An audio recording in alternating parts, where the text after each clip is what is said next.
Hello and welcome to another episode of Stranded with a Stranger. We have another stranger with us today. Today's stranger is Andy Cooper. Now, I remember Andy Cooper, and he has written a little bio, and it tells you why I can remember Andy Cooper. So let's get straight into it. He's given us a really great bio at the beginning just to get us to know him a little bit more. He says, I'm a hobbyist magician from Berkshire. We met and chatted at the very end of Wayne's Shindig in Newmarket during November, where you convinced me to submit my Stranded with a Stranger list, even though I'm an occasional rather than a regular performer. Sorry it's taken a while, but here it goes. So I'm going to stop there just for a second. Yes, so I do remember Andy. I remember the conversation that we had at the very end, and I said to him he should send in his list because I'm sure it would be super, super interesting. And it doesn't matter that it's taken you a while, Andy. It just matters that we have it now. So he continues, he says, I first became interested in magic during the late 60s and early 70s when I watched the David Nixon magic show on TV, which gives away my age. This was my earliest memory of magic and of sharing a common interest with my dad. We both loved watching magic together. One Christmas, I received an amazing magic book from Santa/Dad. I had no idea of the title, but it was a large, hardbound, colourful book full of DIY magic tricks for youngsters. Some very straightforward to make at home, and some much more challenging. The arts and craft element, together with understanding methods, got me hooked. I have no idea what became of the book, but over the years I searched the local library for similar magic books and continued my interest in magic. But as I approached my early teens, I discovered music and took up playing a guitar, and the magic took a back seat for many years. Much later in life, someone gave me a birthday present of colour-changing poker chips. She'd known I was into magic as a youngster and had clearly researched the ideal trick to give me, as this required little or no sleight of hand, but was very visual and fooling. It reignited my interest in magic, and I soon discovered that the magic world had changed. We now had YouTube channels and magic shops where I could further my interest and learning. I now have several huge bottom drawers of magic, which I regard as being essential for furthering my magic education, in the same way that books might have been if the internet hadn't been created. These days, I'm in my 60s, and as a professional musician, I play in several tribute and cover bands, and my magic performances tend to be for bandmates, and sometimes for audience members, during the gigs I'm booked for. These can be in theatres, pubs and clubs, hotel environments, etc. My bandmates are used to my requests to show them something, and I have recently been veering towards mentalism as I feel it better suits my personality. I've never found it easy to approach strangers for performing magic, but having a ready-made audience at my music gigs gives me the opportunity to practice magic. And my flight time is progressing at a very steady rate, rather than trying to run before I can walk. Actually, I quite enjoy studying audience members first, to pick who I might approach, rather than being obliged to approach everyone as I might as if I was being paid to perform magic rather than music. Up until the last 12 months or so, I've mainly been doing single tricks, but recently I've been concentrating on linking 2 or 3 tricks together in a logical order so that I can concentrate on my presentation and build a routine rather than one and done. The tricks in my list are in no particular order, but to me they represent the tricks I perform most often or would not want to be without, so will qualify as items I would bring along with me if I was stuck on a desert island. Wow, that's great. And I got nearly confused there with the mix up of magic and music throughout that, but that's great. I really liked the bit where you said your friend knew that you did magic as a youngster and she bought you those color changing poker chips. I think that's really nice. It just shows that you must have in some way telegraphed that you were still really into it and people wanted to see that from you. So that's really lovely. So let's get on to your list. So Andy has put them into no particular order, he says. So in his first spot, he's got Volition by Joel Dickinson. He says, I'm pretty sure I learned this from an Alakazam Academy a year or two after I renewed my interest in magic. It's a take on the free will principle, but using business cards, each with an unseen prediction on the reverse side. I didn't perform it when I first saw Joel's Academy, but I filed the method away for future reference. And in the last year or so, since I've been veering towards mentalism, I now perform Volition probably more often than any other trick. The spectator makes a number of choices whilst holding three business cards. One card ends up in their pocket, one in the right hand, and one in the left. The exact locations are revealed to have been predicted and are shown to be written on the reverse of each card. A perfect definition of EDC, and something which works well as an introduction. An honourable mention here would be Coat by Cameron Francis, another mentalism prediction EDC effect using a small bunch of business cards. Yeah, what a great trick. We've had Volition before. It's a great everyday carry. It just uses some business cards. It's a really unique approach for the free will plot and feels very, very organic. So, yeah, it's a great, great choice. And it leads us nicely into number 2, which is Evoke by Craig Petty. With the release of Evoke, Craig is partially responsible for steering me towards mentalism.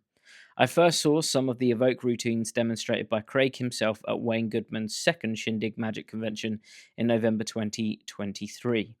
Several months before the product was released, I knew I had to purchase Evoke, and in fact, I have 2 sets just to make sure I'll always have one available. Probably my favourite routine would be the mini book test if I wanted to show something short but hard hitting. But there are so many routines on the tutorial, all slightly different from each other, so it's easy to string together an act without repetition.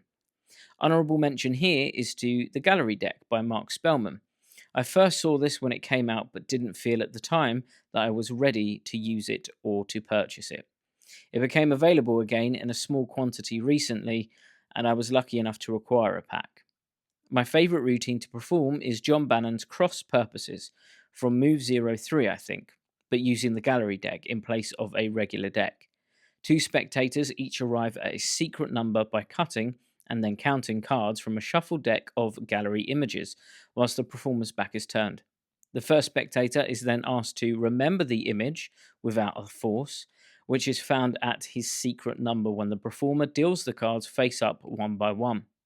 The second spectator is then asked to count face down to the card at her own secret number, and it's found to be the first spectator's merely thought of card. This is not on Mark's tutorial, but he emphasizes that the gallery deck can replace a regular deck in so many routines, and Cross Purposes works for me, with the images adding a mentalism slant. Well, both of them are great. So, Evoke is just one of the big hitters, I think, of that year. He had so many tricks, but I know Evoke really stood out for a lot of people.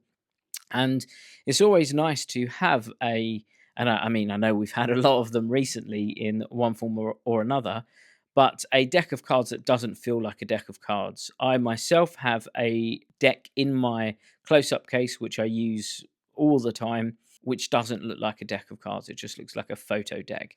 So, absolutely. And of course, the gallery deck is superb as well. I also like that you're giving us a little honorable mention for each one. I'm not sure if you've done that all the way through, but that's a really interesting way to go. A little honorable mention on each trick. So let's go to number 3, which is the Stealth Assassin by Alakazam. Once again, I became aware of this many years ago, but I didn't feel confident that I would use it or do it or myself justice. But having recently acquired it, I would say that, along with Evoke, this is probably my best Magic purchase.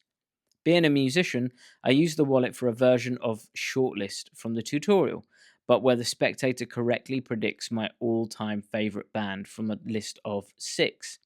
I also have a music-related version of Cash Cabaret, where the spectator chooses 3 headline bands at random, one for each night of my imaginary 3-day music festival. And on conclusion, I reveal a poster from the first ever festival that I attended, and the spectator's chosen acts exactly match each of the 3 nightly headline acts from the real festival.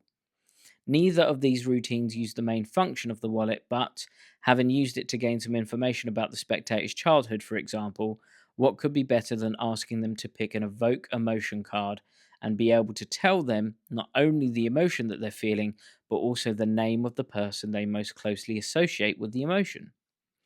First honourable mention for this one is the Greek Peak wallet, a different type of peak and one which works well for when I don't want a long routine. Second honourable mention is a peak using a special stack of business cards which John Morton taught in his arts and crafts lecture at Newmarket. I don't know whether this method is available commercially, but it's the most low tech, but at the same time, the most straightforward and justified falling peak I could imagine. I've used this several times and love it. I know Peter Nardi always advises that we should use the right tool for the right occasion, so I feel justified in carrying two wallets and my John Morton stack of business cards, but it would be the saw which comes away with me to the island. Great. Wow. There's some really nice ideas there. I really love the three headline bands. That's great. And having that poster come out at the end. Absolutely excellent. And earlier on, you mentioned that you are trying to combine tricks. And it shows that you're doing that perfectly here by saying that you've incorporated the Stealth Assassin and the Evoke cards as well. So that's absolutely excellent and leads us nicely onto number 4, which is Contactless by Alakazam. A great effect and another EDC. The contactless wallet fits inside my Stealth Assassin and also my regular non-magic wallet. So it's probably always with me, whether I'm carrying a magic wallet or not. It's probably a contender for all-time best EDC. There are many superb three-way prediction effects around, and I've already elected to take Volition away to the island with me. But since I always have contactless on me, come what may, it ought to be part of my desert island list, and the effect is so different to Volition. I'm happy to perform both to the same set of spectators. Absolutely excellent. Yep. Sometimes there are some plots that are so different in execution or performance that you could get away with doing them to the same audience. So, absolutely true. And it leads us to a number 5, which is Roll by Chris Congreve. Before I started veering more towards mentalism, I learned Roll and have probably performed this more than any other card effect. A simple effect to perform, but a real fooler. I recently found a deck of pop star playing cards on Amazon. Each card has the usual corner indices, but the faces of 52 different pop stars or musicians. I converted it into a roll deck using Chris's method, and it really suits my environment when I'm showing magic at my music gigs. What a great choice. I think we all love Roll Alakazam. It's such a commercial piece of magic. But what I really love here is that you've done it on this music deck, which I think must just really, really suit your style of gigs and it's probably great for your audience. So, absolutely great idea. And if anyone else performs with a different kind of deck, do let us know. I think that sounds really cool. And this leads us to number 6, which is Hopping Halves by Jim Boyd. When I rediscovered magic about 10 years ago, I wasn't initially sure of which direction to go. But coin magic seemed appealing, and Hopping Halves seemed to be a good introduction. I have 2 or 3 different sets of gimmick coins, but the set I use the most and would take to the island with me is the dollar-sized set. Following advice from one of Craig Petty's Magic TV deep dives, I carry the coins in a quiver purse, along with a duplicate pair of non-gimmick coins, in order to not only end clean, but for me, this gives a more logical ending to the routine compared to the usual all coins have disappeared approach. Wow, that's great. Everyone loves hopping halves and confusing coins because it is so commercial. It's one of the coin tricks that we've had quite a few times on the podcast, and for good reason. And the fact that you have several different sets of them just shows how much you must enjoy this. So, a really, really good choice. And I think that's the first coin trick that we've had in your list so far, which is really, really cool. So that takes us to the tail end of your 8, with number 7 being the 3-Card Monty. Lots of versions of this, but the version I use is a routine I saw performed by the New York magician and YouTuber JS Magic. He regularly performs Stand Up Monty by Garrett Thomas, but a few years back he performed a similar but shorter version which appealed to me. I messaged him to ask where I could learn this routine, but he apologized and said he couldn't remember because parts were from different sources over the years. I have a set of stand up Monty gimmicks which helped me understand what was going on in Jonathan's performance. In my version, I only need one gimmick card. The first two phases are straightforward. Money card and distraction card change places, but in the third phase, the money card disappears thanks to an Elmsley count and appears back in the wallet where all the cards started out. Being good at arts and crafts, I decided to split cards and make my own gimmicks for this effect, rather than using the standard DF gimmick. I made up a set using aged bicycle cards, which I found helps disguise any slight imperfections caused by the splitting process. And also, this works nicely with the patter about being a very old street hustle. I learned my Elmsley count from a Liam Montier Alakazam Academy. I maintain that this count is maybe the best one to study. I'm pretty sure that he's a fellow guitar player, as are many magicians, and I'm convinced that musicians have a natural advantage when it comes to timing and rhythm, both of which are essential for the perfect Elmsley count. Wow, that's great. I love that you've really gone into depth in terms of your exploration of this routine, and the fact that you've almost come up with your own version of it based on the ones that you've studied over the past few years. So that's absolutely excellent. And in terms of the Elmsley count, I don't believe that there's anyone you can learn better than Liam Montier. I also learnt from Liam, and I love doing the Elmsley count as a consequence of learning from him. So that's a great, great shout. And it leads us on to number 8, which is Convergence by Cameron Francis. A 2-deck prediction routine, which is my second most performed trick, and one that can easily segue from mentalism type effects. A red deck is shown, with each card being numbered on the reverse from 1 to 52. A blue deck in a box is handed to the spectator for safekeeping. A spectator freely names any card, with no force, from the red deck which is located by the performer and placed aside. The spectator then chooses a number by chance from the remaining red deck. This gives us a freely named card and a randomly chosen number. When the blue deck is unboxed and spread, the named card is found at the chosen number, without the performer touching the blue deck. Both decks examinable, no gaffes, easy to do. Honourable mentions to Trilogy Extreme and Cataclysm. Similar effects, I think, from a spectator's perspective. Both have the advantage of being only one deck to carry, but for me, Convergence would be the effect to take to the island. And since it's 2 decks, one of which is regular and without writing on the back, so could be used as a cheeky 9th item. Absolutely, another great, great choice. And I know a lot of performers worry about 2-deck tricks. I remember many years ago performing Second Chance by Wayne Dobson, which is another 2-deck trick. And that was the time that I realized that a second deck can make a card trick feel much bigger. So by bringing out this deck of cards, which is like your prediction deck, and isolating it from what you're doing in your performance, really makes that trick feel much bigger and much more intriguing to an audience. So it's well worth looking at 2-deck tricks if you want to find a way to segue into parlor performances. And it does bring us to the 2 curveball items. So we're going to see what book Andy has taken and what non-magic item Andy has taken as well. In his book position, he says, I wish I could remember the name of the book which launched my interest in magic as a child, but I would certainly take it with me to the island if I could. It would be interesting to see if I would be as absorbed in the book as I was back in the day.